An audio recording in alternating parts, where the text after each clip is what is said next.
All right. Hello, and welcome to Stasis Pod, the Transformers Prime podcast. I'm Rob. I'm Jen. And I'm David. David, you son of a bitch! What's the matter? The CIA got you pushing too many pencils. I clasp your forearm in mine? I don't remember many quotes. You can't see, but we're actually doing the Predator handshake right now. Yeah. I only remember random lines in that and visuals. Oh, Bunch of slack-jawed maggots around here. This stuff will make you a goddamn sexual tyrannosaur. Yeah, there's that line. If it bleeds, we can kill it. Is it mostly just the musical version? Man, I really need to see the Predator. I don't own the Predator. That needs to be corrected. There's something out there, and it ain't no man. And in this case, there is something out there, and it also ain't no man. Because that's fair. Today's that's episode accurate. is Predatory. It's the episode that's really predatory. I mean, it's not that predatory. It's kind of really. predatory. Yeah. I guess a little. I mean, there are a lot of undertones going on here. I mean, that's not predatory. That's just a different thing entirely. And this is another Marsha Griffin episode. Previously wrote Darkness Rising Part 3 and Scrap Heap. And this is a pretty low cast episode. Yeah, not a lot of people picking up paychecks for this one. Oh yeah, I guess this is a total bottle episode. Do we even hear, was it Ratchet or Prime at all? We don't hear Ratchet or Prime, which is unfortunate because, of course, Prime is played by Peter Cullen, who previously voiced the Predator. Yeah. Yeah. Which still confuses me. It's like, I want to see his face actually making those clicking noises to believe that. I mean, Frank Welker, yes, I can believe he can click like a weird bug. I'm not sure if he's doing the clicking noises or if he's doing like the distorted sort of recording voice. What? But it's the clicking noises that are the cool part. That are the actual Predator part.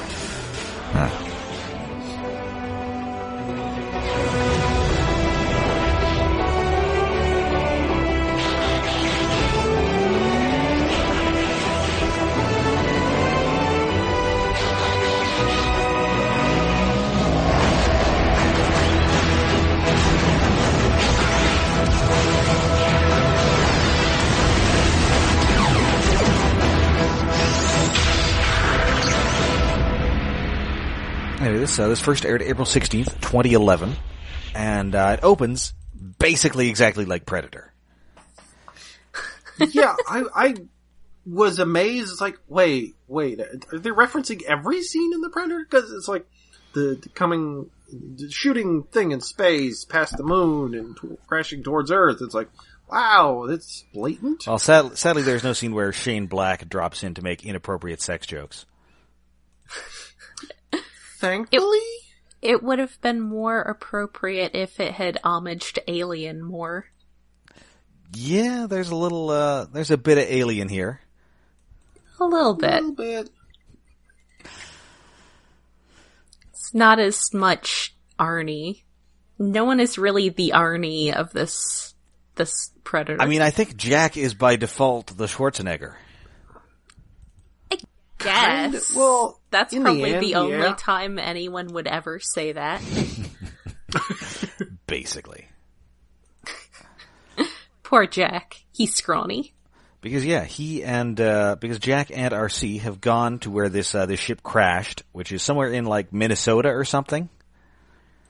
Sure, It has a place? I don't know. It's sort of like a coniferous dark forest pretty much anywhere in North America. I mean, it looked like we saw the globe at the beginning. It kind of looked like it was sort of around like the middle, like the northern U.S. Maybe it's the Ukraine. It was definitely North America. Okay, fine. Oh, because then it would just be Stalker. No. You're killing me. Anyway, so they think that whatever this is, it's pretty harmless. So they're sort of treating this as a camping trip, especially Jack, who has brought some sort of fire starting device, a multi-tool, and some freeze dried macaroni and cheese. Yes, he's got his Swiss Army knife, and he's got one of those little fire starter tools. I definitely see some hiking dorkness in here. I appreciate it. I will say, though, that he would probably be better served by stormproof matches. I guess he's from Nevada, where it doesn't really rain much, though. I suppose, and you probably have a lot of dry, flammable stuff. Yes, which is probably also why he's unprepared for mosquitoes. Because there's probably not a lot of standing water in Nevada. That's a good point. There's not a lot of water on the whole, so probably not a lot of mosquitoes. He's all set to keep scorpions out of his boots. Yes. Yeah, and they went there because there was an energon signal. Did they know it was a crash? I don't think so. No, I don't think they did. For some reason, this giant ship just smacking into the earth didn't raise any alarms. Nah. Well, you're never ready for it came from outer space until it arrives. Until it arrives from outer space. And especially when you send in a rescue team, not assassins. I'm just going to keep doing this. I'm sorry. Jack needs, a first aid kit, and he needs, a bunch of other dorky hiking stuff, like a sun hat. Maybe some gorp. Or at least yes, a backpack with some snacks, something. Cliff bars. They didn't add anything to his character model. He needed Cliff bars. Could have given him a hat. Miko, bridge me in some gorp. Yeah, but within the first minute, Jack and Arcee are already talking about his tool. Now you're just reaching for stuff. I might be, but for the rest of this episode, I don't have to reach that hard. Oh, I accidentally did that. Sorry. Anyway, so they come across this giant, smashed path in the woods, and there is a spaceship at the end of it, and Arcee recognizes this spaceship. Yep. Well, time to go. Yeah, and she's making Jack stay low and close behind her. Yeah. David, please. Yeah, she is having some serious PTSD in this episode. Yeah, yes. that kicks in real heavy. Mm-hmm. So she tries to contact the base, but it turns out we're in season 1 of Beast Wars, so it's not working. There's too much energon interference. Yeah, the ship is interfering. We're used to that from Beast Wars. It's no real surprise. I don't get no cell service. Oh no, we're trapped in the woods. To be fair, if the person piloting this ship, no spoilers yet, except come on, is really, running like a communications interference, then I could see it being sufficiently cloaked from sensors enough to just sneak in through the Earth's atmosphere. Yeah, that's true. Yeah, it's just, but the fact that it, crashes with apparently no control is a little weird. Yeah, that's sort of unexplained why, she didn't just land it. Because no Cybertronian ship has ever successfully landed on Earth. That's a good point. Wait, what about Wheeljack's? Did he crash? He did crash. He was shot at. I think he was shot down. I guess he did crash. It still counts as crashing. Yeah. Dang it. Okay, so throughout the series, I'm going to be waiting for we have a scene where there's another happy landing. So she speeds Jack away, leaves him on the other side of a trench, and starts looking around, and she finds this tree that's been covered in this glowing green acid, which I think is another Predator reference. Oh yeah, because that was really neat because it's in the foreground and it's like a painted animation cell of the tree with the goop on it. It's not 3D model.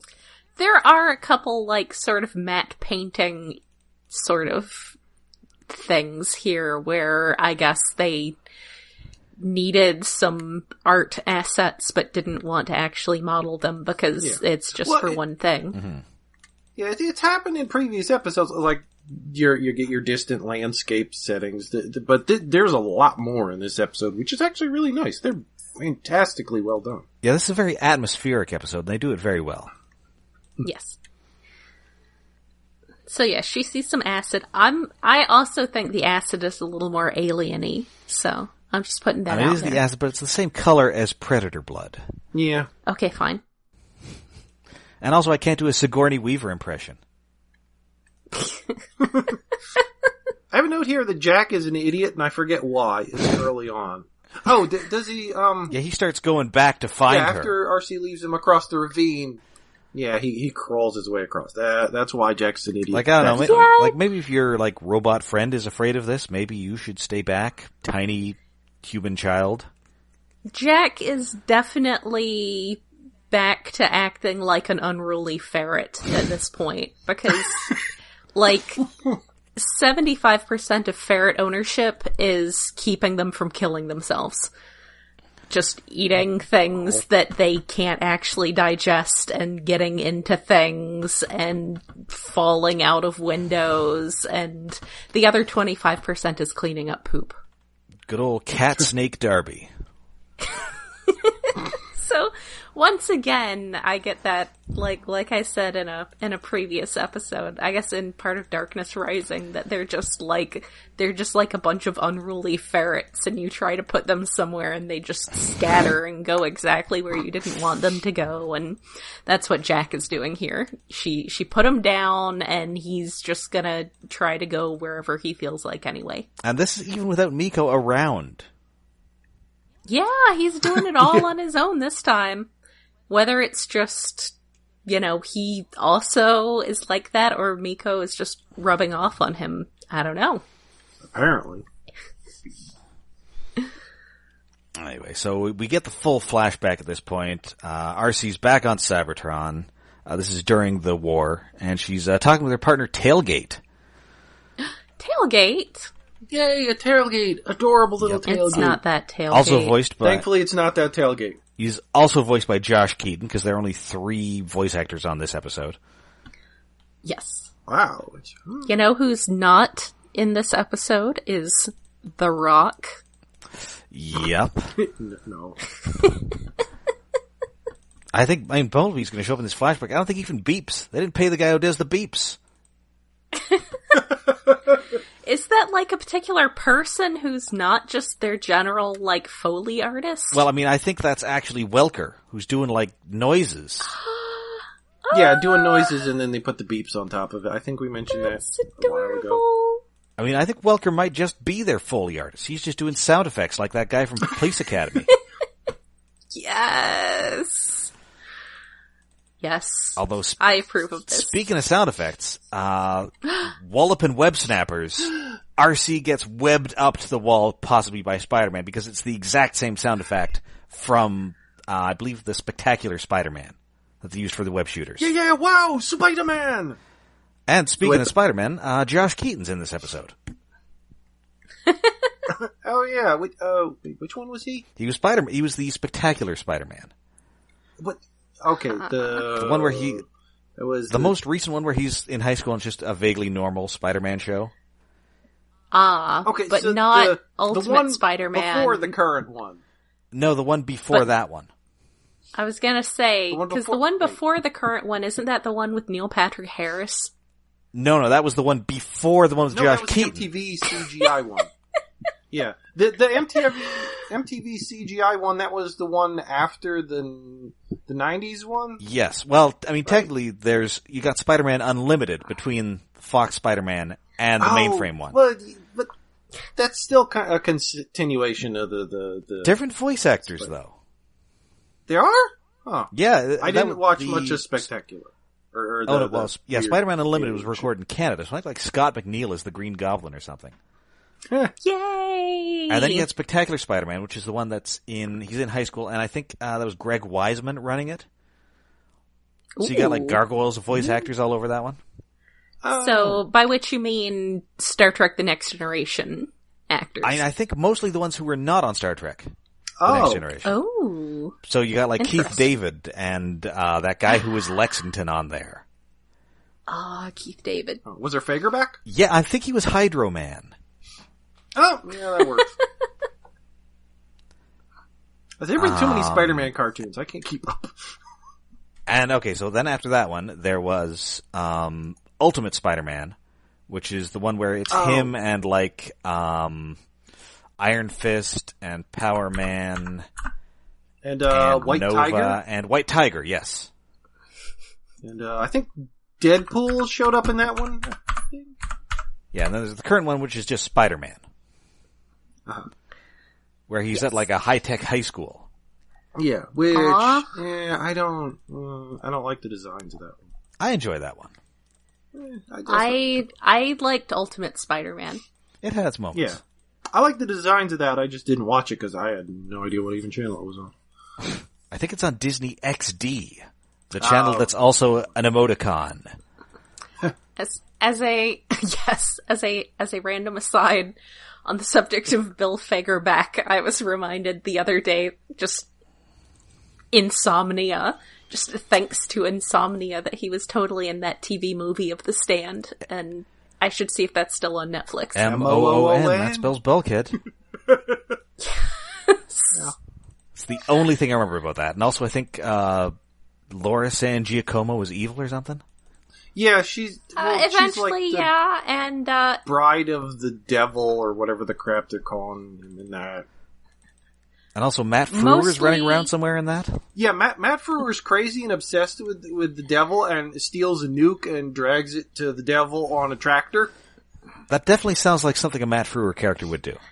Yep. And it's got possibly Gary the most Matt Sinise. Frewer Oh, right, crap. Gary Sinise. Oh, Gary Sinise is in that. Wow. also, I would say probably more Matt Frewer is his character in the recent Netflix series Altered Carbon. Oh, I should watch that. I keep hearing good things. He is exceptionally Matt Frewer in that. Anyway, so, it's the past. Arcee has been captured by a mysterious assailant who is messing up her face with, like, acid claws. Yeah, it's pretty hardcore. I have to say that this series certainly makes, like, flesh wounds, or, the robot equivalent thereof, seem pretty serious in a way that I feel like Transformers never really did previously. Yeah. Well, because it was hard in Beast Wars and Beast Machines because you had new textures and things, and old animated stuff. The old cartoons, like, you'd have to, it's easier to do than doing CG, but the effects wouldn't be consistent throughout scenes. Right.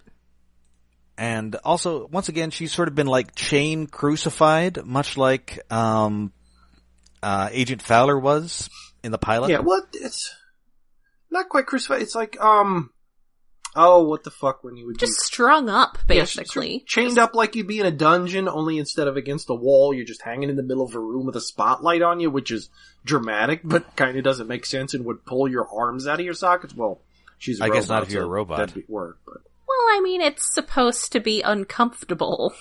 It's not supposed to be a comfortable position to be in. You're chained up in a dungeon.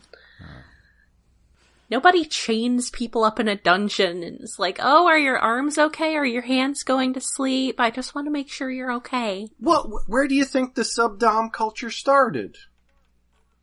Consensual imprisonment Well. in a oubliette. And speaking of subdoms, this is where we get our best look at our villain of the episode, Airachnid. How did she escape being named Black Arachnia? Excellent question. I mean, I guess because Black Arachnia is usually a vaguely redeemable villain, whereas Airachnid is basically just a serial killer. That's yeah, fair. That's she's entirely Dexter, fair. effectively. Well, no, Dexter was... Yeah. Well, she's never explicitly stated in this episode, but she acts kind of like a mad doctor with her experiments on the alien shit. I mean, she's a kind of a Hannibal Lecter, if anything. Yeah. Yeah. Wasn't he a doctor? Yeah, he was a psychiatrist. Ah, okay. So they do call him Dr. Lecter. You can swim in the ocean. I also do a bad Jodie Foster. Oh. Wow. Anyway, so Arachnid's design is fantastic and amazing and like a little bit of what Rob, you said like Maleficent. She's a little Maleficent. With the Yeah. But like her face and little some of her attitude head reminds me horns. of a villain from an Ultraman movie. It was an evil Ultraman woman. Carrera or Camila, depending upon your translation. Mm-hmm. There's like 5 different versions of that. Which is amusing because her voice actress, Gina Torres, once played an evil Wonder Woman. She did? Yeah, in that Justice League Crisis on Two Earths movies, where it's her and like evil nihilist James Woods Batman. Oh, she's crap. What's Superwoman? I think it's it's It's Superwoman, and then the evil Superman is Ultraman. Yeah. Hey. Yeah, that's already. Someone's already using that. You got to name. be 40 meters tall for that. Oh, he is not. Yeah. But anyway, yeah, Gina Torres. You've probably seen her on Firefly, much like Adam Baldwin. If you watch it, yeah. Except a much better character. Speaking of Also Hannibal a Lecter, she was much on better that show Hannibal with her then-husband Larry Fishburne. Ooh, I didn't realize she was married to Larry Fishburne. She was. I don't believe they are anymore, but they were married for like 15 years. Huh. Aw. She's on that show Suits. Mm-hmm. It's here where I embarrassingly admit that I mostly know her from the short-lived syndicated action show Cleopatra 2525. Same. That was probably the first time I saw her. Wow. Yeah, I'm not familiar with that one. It was not good. No, it was before or after Jack of All Trades, the one where Jack of All Trades with Bruce Campbell plays like a Revolutionary War era spy. Yeah, and like one of the main villains is Napoleon? Yes, it's played by Vern Troyer. Yeah. That show was a little better than Cleopatra 2525, but not by a lot. Well, I mean, it had Bruce Campbell. Yes, you have Bruce Campbell. There were some actual good jokes in there. Cleopatra 2525 it was a show that kind weird. of realized how dumb it was, whereas Cleopatra 2525 did not quite, even though the premise was it's like Terminator, except the main protagonist has arrived in the future via cryogenic stasis after she was placed there after a botched breast enhancement. No. You can't just do that. Yeah, this was another show of the geniuses that brought us Hercules and Xena. Well, that's like Sam Raimi, which is why Bruce Campbell is in one of them. Yeah. They were good at the Sam action Raimi shows, the hour-long ones, not the half-hour ones. Didn't work. Yeah. Sam Raimi is the only reason why I watched that Legend of the Seeker series that was based on the Terry Goodkind stuff that, by all accounts, is exactly the kind of garbage that's why I didn't read fantasy novels in the early 90s. I own all those in hardcover.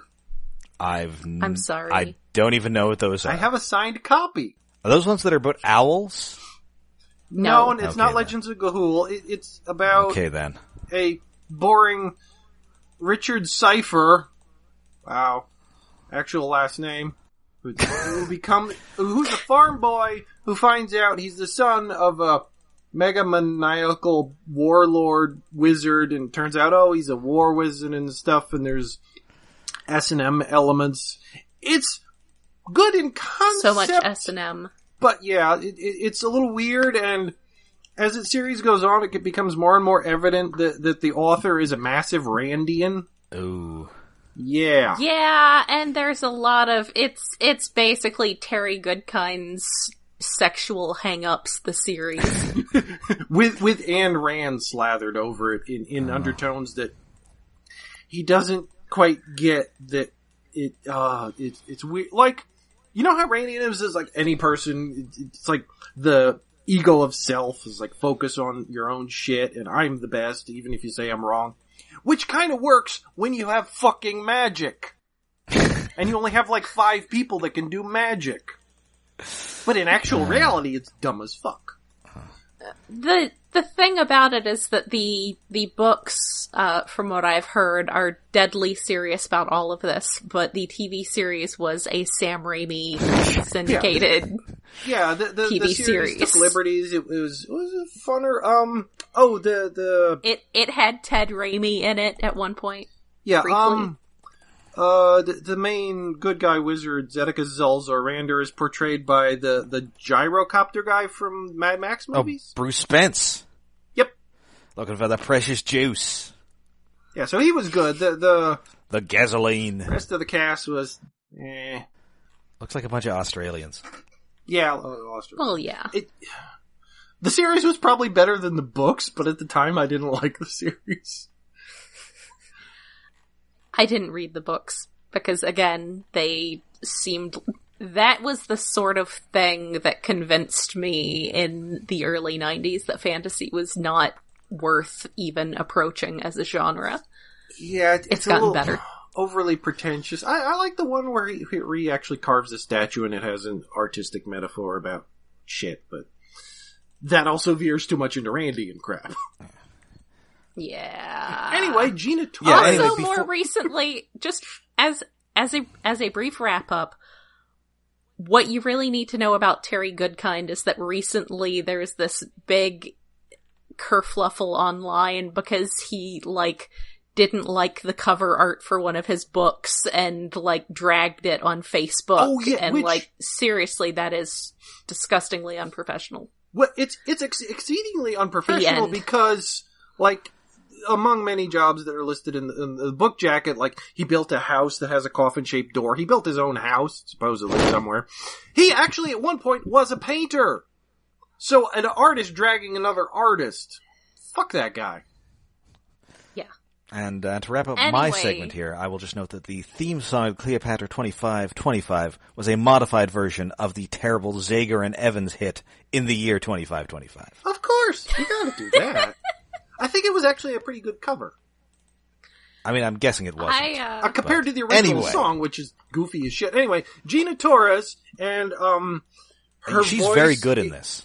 Yes. Yes. Like oh god. Whew. Yes, she's very good in this. I don't entirely understand ASMR normally. It's like people whispering, but I can listen to Gina Torres say anything. I mean, most of this is her threatening to murder people.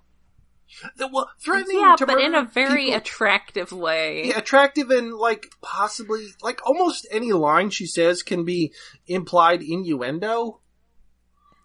And it's mostly aimed at Arcee, so Well, and Jack later on in the episode, they're like, "That's the spirit, Jack. Oh, yeah. Play hard to get." Although that is nothing compared to the Japanese dub. Oh. In which she Tell is, us about the Japanese as dub. the wiki says, a talkative, vain, boy-crazy romantic. That sounds dumb. And she apparently has, instead of a collection of space monsters, she has a collection of cute boys. Yeah, I mean, that's okay. Don't they clip out the entire scene where we get to see all the awesome, alien heads that are in her collection? Yes, because I guess we're not meant to believe that she has an expansive definition of cute boys. Yeah, cute boys that are decapitated alien thingies. Anyway, so yeah, Airachnid is talking about how, I guess she sort of has a thing where she is, in these flashbacks, she's just like a Decepticon torturer. Yep. Yeah. Pretty much. Yes, and she says that Arcee is going to feel her sting, which I have to point out is inaccurate because spiders do not sting. Yeah, no. It's a metaphorical sting. Yeah, it reminds me of the early Venture Brothers episodes where they hadn't quite figured out the Monarch yet, and they thought his thing might be that he just doesn't know anything about monarch butterflies. Which was kind of great. I wish they'd kept that up. That you'll feel my sting, much like the monarch of my namesake. Monarchs don't sting. Monarch. Oh. And also, in another bit of entomological inaccuracy, she has compound eyes. Yes, she does. Spiders do not have cool compound looking. eyes. No, but okay.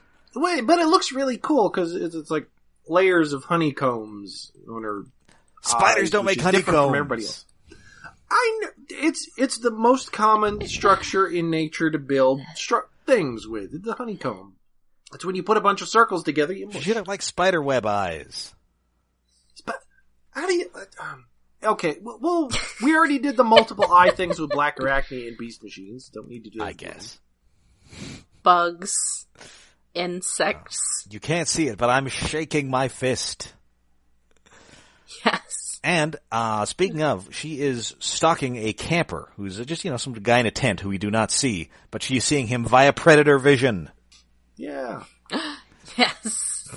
And then it fades to black. However, I appreciate that her predator vision only sees through as far as the tent itself and not any further, because we don't need that. No one needs that. Standards and practices. Yeah. Well, I mean, Arachnid might need that.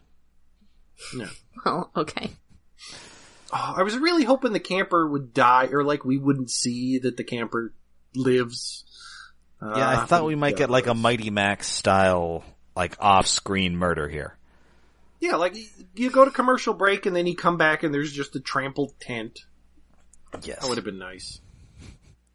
Anyway, so Arcee attacks her, and Airachnid is very pleased to see her old friend. Yes. Yes, she is. And I think we can note here that Airachnid does not really have like a standard humanoid robot mode for the most part.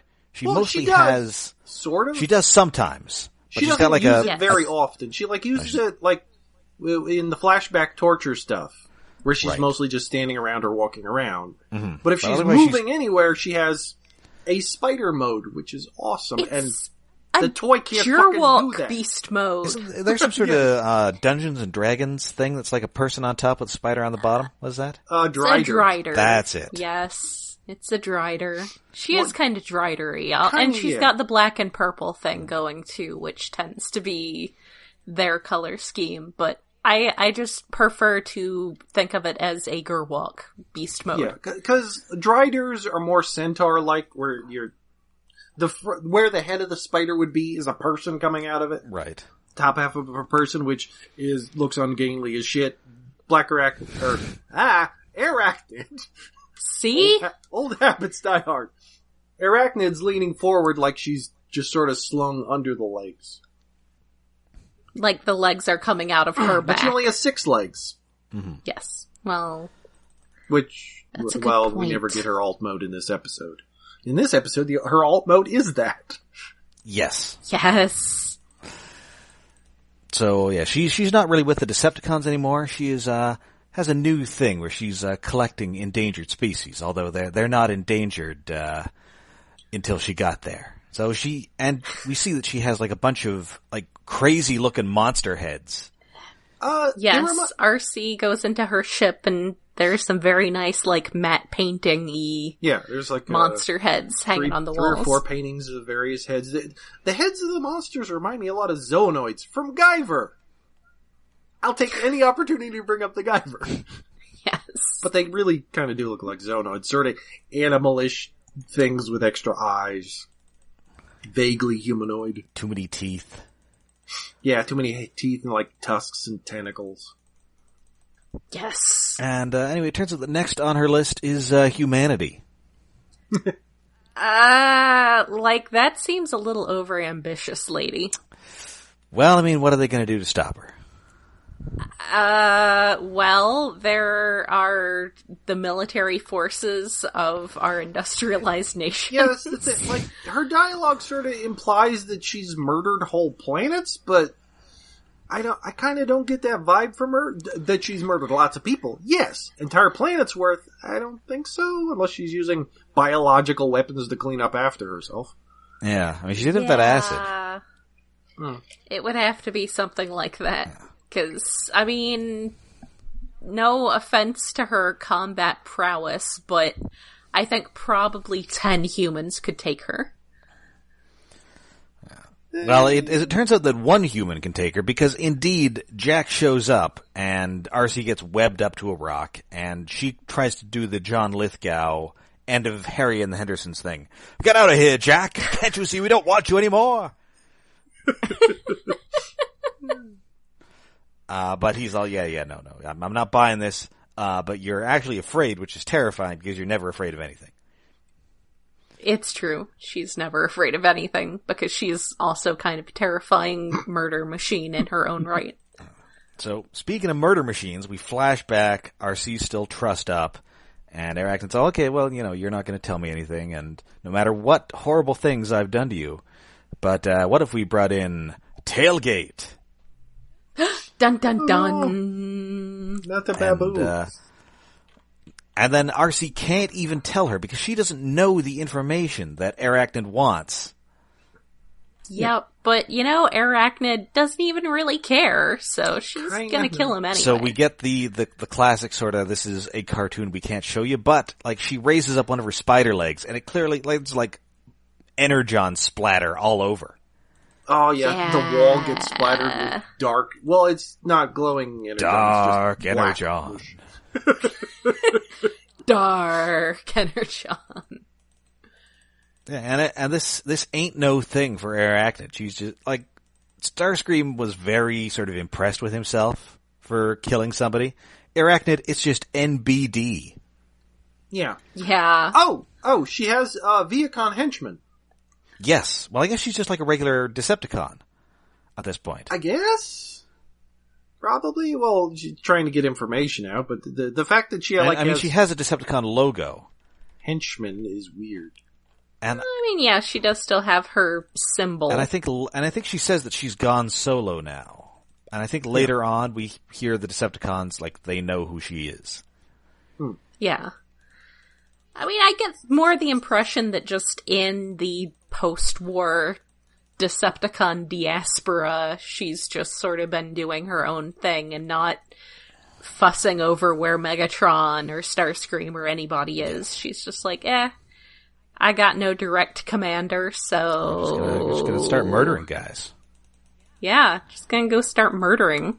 Just murdering. Just lots of murder. But I guess she's still in the loop enough that she does know that Arcee has lost another partner, and she's all, Arcee, you kind of suck at keeping your partners alive. Yeah, you have to, at this point, you have to start asking yourself, is it them or is it me? Yeah, she's mean. She's mean to Arcee. Yes. Oh, she's mean, but it's Gina Torres' voice, so I don't care. So good. Yeah. So yeah, she just leaves her webbed up. She's gonna get Jack, and then she'll murder you. So we get one last flashback. Bumblebee and Cliffjumper bust in. They rescue Arcee. Nobody says anything because, we're not paying The Rock for this episode. Or even that guy who sounds like The Rock, who we're going to get later. Nope. He'll just be not talking. He doesn't have anything to say. Because, I mean, come on. Also, Bumblebee is a good boy. Yes. Yeah. So Arcee figures out that, maybe if I actually, transformed into vehicle mode, I could actually bust through this webbing. So she starts to do that. And meanwhile, Jack is just straight up Schwarzeneggering in the last reel of Predator here. Kind of, yeah. Also, Arcee just really needs some dirt bike tires. Yes. Just needs some all-terrain wheels. Come on. Although, I do wonder how she transforms in this webbing and the webbing stays on. Like, if she'd half transformed and had a back feet as a wheel, that'd make more sense. But her torso's glued to a rock or a tree or something. I guess the webbing's very elastic. Apparently, maybe it doesn't actually stick to her. It just sticks to the stuff around her, and I don't know. Yeah. We're thinking too hard. Anyway, so he ends up hiding behind a tree, and it's I have to assume this is a deliberate reference to the ring wraith shot in Lord of the Rings. Because she even makes a hissing noise. Yes. Basically, everything's happening except she isn't making bugs come out of the ground. So he runs away some more. He does have that multi-tool, so he thinks, oh man, I can stab her with his tiny dinky knife. No. Multi-tool? You keep saying No. multi-tool. Is that what they call Swiss Army knives in Canada? No, right, he does call it a... Right, for some reason I thought he said multi-tool, but he says multi-function pocket knife. Yeah, I mean, multi-tool is basically the generic term for Swiss Army knife, which I'm pretty sure is actually a trademark. Yes. Yeah, his isn't even red, it's like tan or something. He could not call it. Hey, not all of them are red. No, I guess, sometimes they're pink. I like pink ones. I mean, your classic Swiss Army knife is red. So I guess that's what they're... Anyway, so he finds her ship, and amusingly, with the shot here where they're like, it's by a couple of fallen trees, it looks like a big hairy spider. Yes. Oh, yeah. Huh. Which I assume is deliberate. Probably. And he sees that it's, in the crash, I guess something jarred loose, like a fuel line or something. So there's just like a pool of energon. Leaking from one of the back I thought engines. maybe there was gonna be some kind of corpse overhead, but it's just the ship. That's next episode. So yeah, he grabs a stick, grabs Chekhov's magnesium fire starter. Yeah, it's a flint and tinder. He makes a little spark on a log and Arachnid can hear that because she went inside her ship looking for him, thinking he went in there. But she hears the noise, and she jumps on top of it and starts to come toward him. They're pretty loud. And this is totally what Schwarzenegger does with the flaming arrow in Predator. Yeah, so Jack gets a little log, little stick, light, throws it up into the engine that's leaking oil, and then we have fire, the untamed element, man's oldest mystery, giver of warmth, destroyer of forests. Right now, this building is on fire. Very nice. Also, I love that. Good job. Also, fire is super effective against insect types, so that's the appropriate thing to use here. It's the appropriate attack type to use here. So, he's thrown clear, but suddenly he's confronted by Arachnid, who is on fire. Yes, she's still smoldering. Only sorta? She's more on fire than I would prefer to be. Well, yes. Yeah. But she's like only on fire in one shot, and then the next shot, like one of her legs is just glowing really bright. Yeah. So, luckily, before she can deliver the killing blow, Arcee busts in and just beats the hell out of Arachnid. Yeah, a little boxing match, a little juke and jive. And this whole I like the sort of I guess this is less Predator and more like Halloween or Friday the 13th. Well, yeah, but you don't punch Jason. Jason will punch your head off. Well, yeah, I mean, this is kind of the Jack is kind of the final girl here. Yeah. Like, if I assume the fire thing hadn't worked, he would have found like a sweater and tried to pretend to be Arachnid's mother. Mm-hmm. As you do. But unfortunately, Arcee and Jack are safe. Arachnid just starts burrowing out of there like she's Dr. Wily or something. Yeah, after all the punching and the fighting, Arcee kicks Arachnid and she goes sliding through the trees. They cut to a overhead wide shot, just smacking through like, I don't know, half a mile of trees with a giant smoke cloud. Then she turns into a drill and drills away. How many modes does Arachnid have?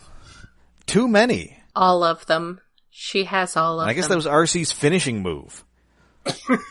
Yeah. Yes.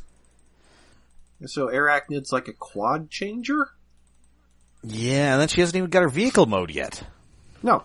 Nope. So unfortunately, I was unable to use Get to the Chopper! Next time. Get you. We'll get there.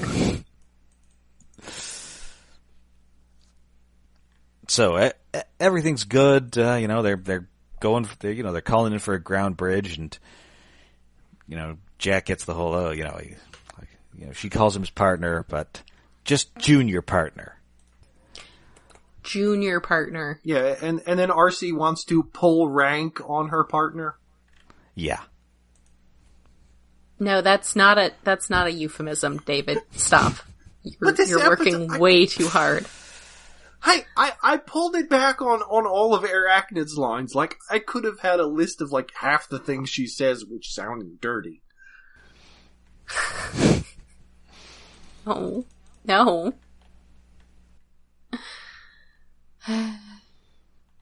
No. Alright, so yeah, I enjoyed this episode a lot. I mean, there's not a lot to it, but the animation and the music and the voice acting. Yeah. Yes. Oh my goodness, the voice acting is excellent. Yeah, the bottle episodes usually annoy me when you like limited characters, limited location. This one didn't, because it's a Predator riff, so that was fun. Yes. I mean, you can't go wrong with. Predator is such a simple yet ridiculous movie that if you just basically lift the plot of Predator, you're pretty much good to go. Yeah. I mean, the problem with those, Predator 2 is basically just Predator again, but those Alien vs. Predator movies are not sufficiently predatory. No, they're more punchy, fighty. Predator 2 is way better than the Alien vs. Predator movies. Oh yeah, it's got Gary Busey in it. Be really good. Predators was okay. That was okay, although I don't think I can buy a Predator movie in which Topher Grace outlives Danny Trejo. Yeah.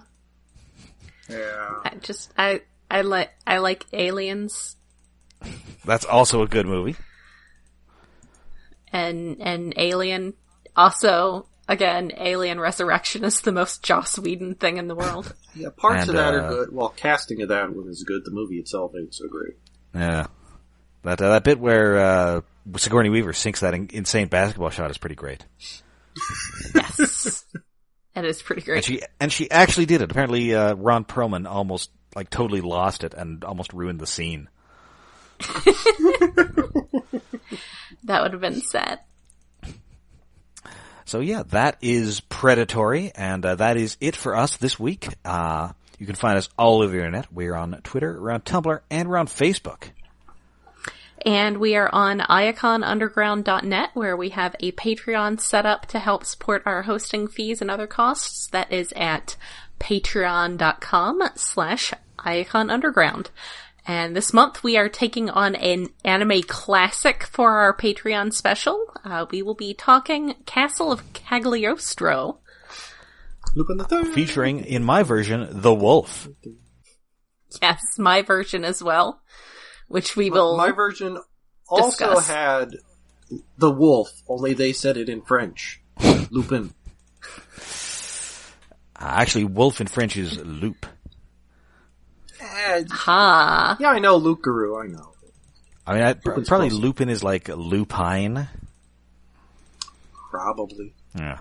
Dog-like. Wolf-like. Oh, wolf-like. Woof. Woof.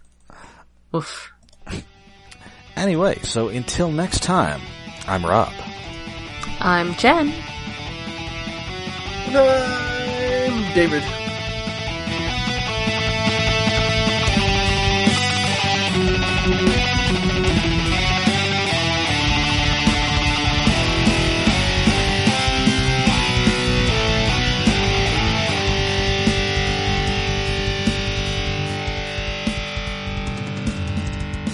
We have escaped the forest of the Spider-Woman. It's all bullshit, all of it. The cabinet minister, the whole business. I wish I could remember what I'm gonna go back to the forest of the Spider-Woman. Wow, oh, they make her like Pepe Le Pew in Japanese, and she's singing dirty nursery rhyme or folk rhymes. She wants to give Jack a spanking? Okay, my fan art from years ago isn't far off. That is uncalled for.